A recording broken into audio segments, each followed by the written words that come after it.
DAA student, teachers, family, and friends.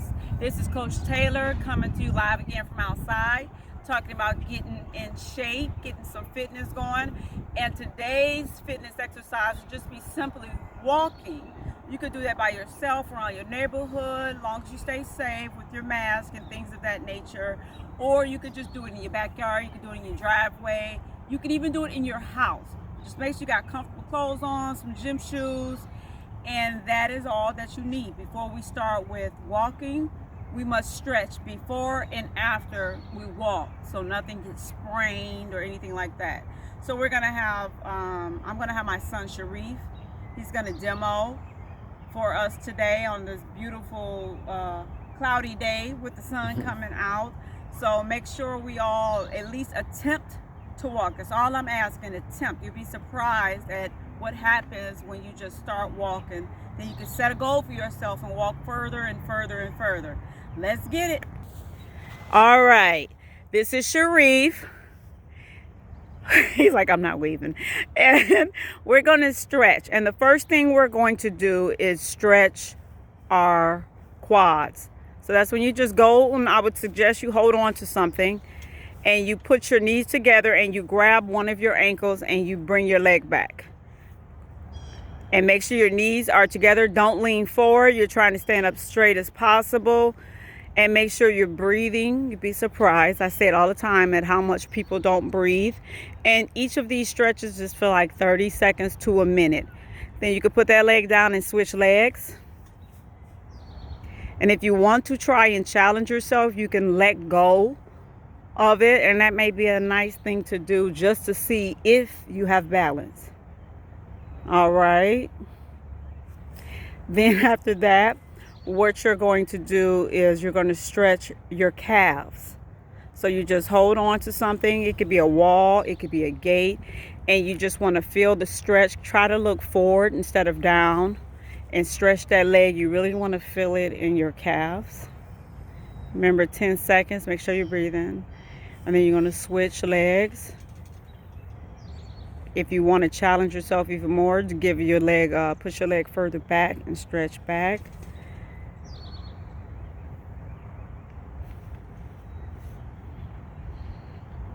Okay. Then after that, you got to do both. Both legs together.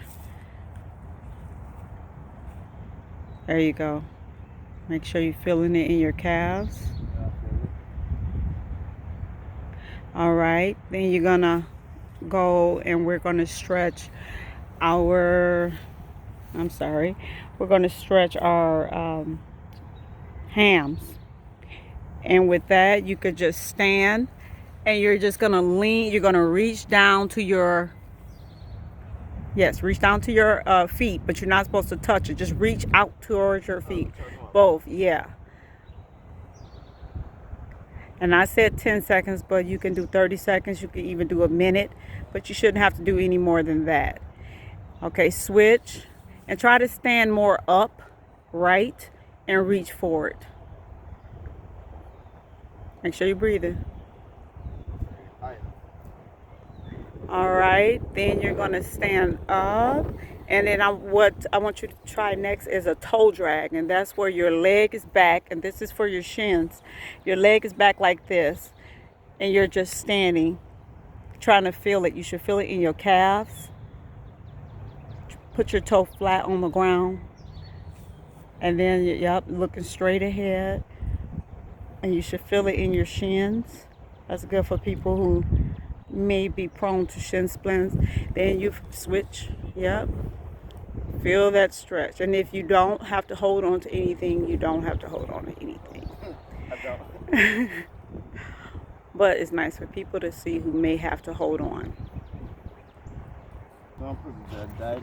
The next one that we're going to try, for those who want more of a challenge, you're going to try to put your leg up on top of the gate. Oh, that's okay. Do it again. Okay, and you're trying to, it's a good challenge. I know, that's why this is good for your hamstring. Try the other leg. You do not have to throw it up there like that. All right. There you go. Okay, hold on. Ready? Mm-hmm. Okay, so that's for those who really don't stretch that part. All you come closer to the wall, to what you're trying to get your leg up. Put it up here, come back, and do it like that. And make sure you breathe in. If you want to even challenge yourself more, you can go down. This gate is too high for me to go down like that. If it was lower, I could. And then taking your leg off, you bend over some. And then you just do the same thing with the other one. You don't have to throw your leg up there. Kind of bend your knee, get your foot up, and then come right here. And you should feel it right here. It feels really good. I haven't did it in a while, but that's good. It's a good stretch. Okay. If you feel that this wasn't enough stretches, then you can also just add your own stretches that you may have already known about. But just go slow. Technique is way more important. And right now I'm stretching my inner thighs. Because when you're walking, you're using your legs a lot. So you can do that. Or you could just repeat everything you just did. Just repeat it twice. But don't do it more than 2 times. Especially if you want up to a minute for each stretch. Okay? All right. 2 other things that may be helpful. Because you're about to walk, and I want you all to start walking at a slow pace. For those who rarely walk at all, I would start in a slow pace. Slow pace, and that would even mean indoors, from the kitchen to the bedroom. Maybe either up and down the stairs a couple of times just to get the heart rate going.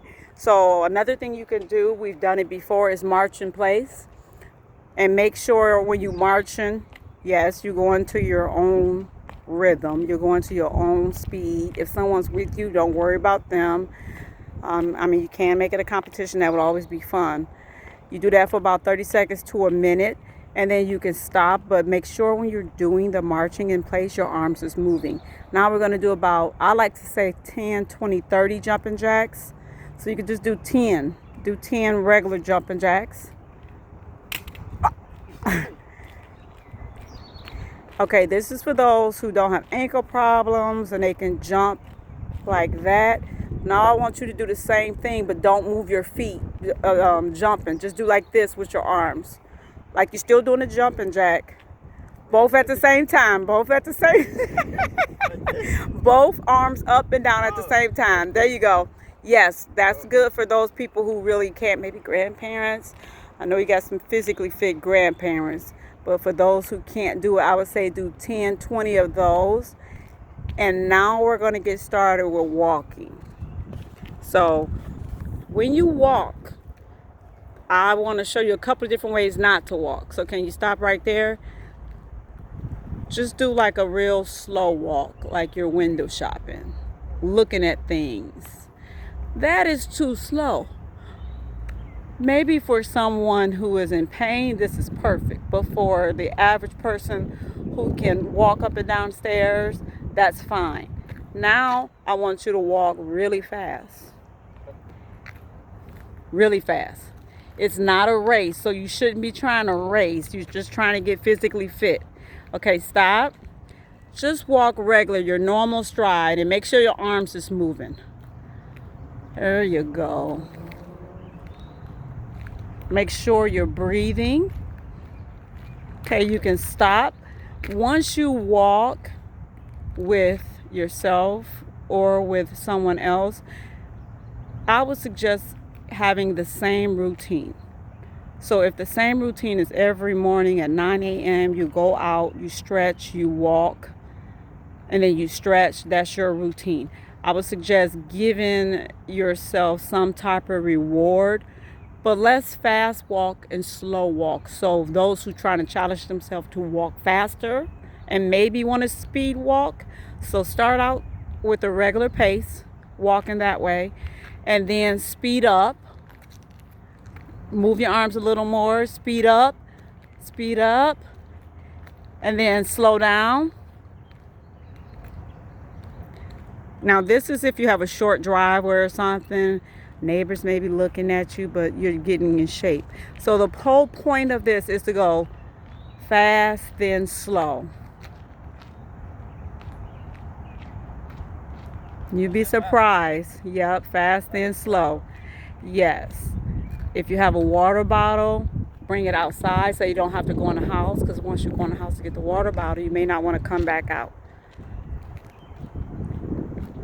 And eventually, after you're walking that fast, eventually you'll pick up speed and you'll be able to walk around the block a whole bunch of times. All right, so the whole point of the walking is to just get started. If you can get started and the furthest you can do is down your driveway and back, you did something. And then the next time you do it, try to go up and down the driveway a couple of times.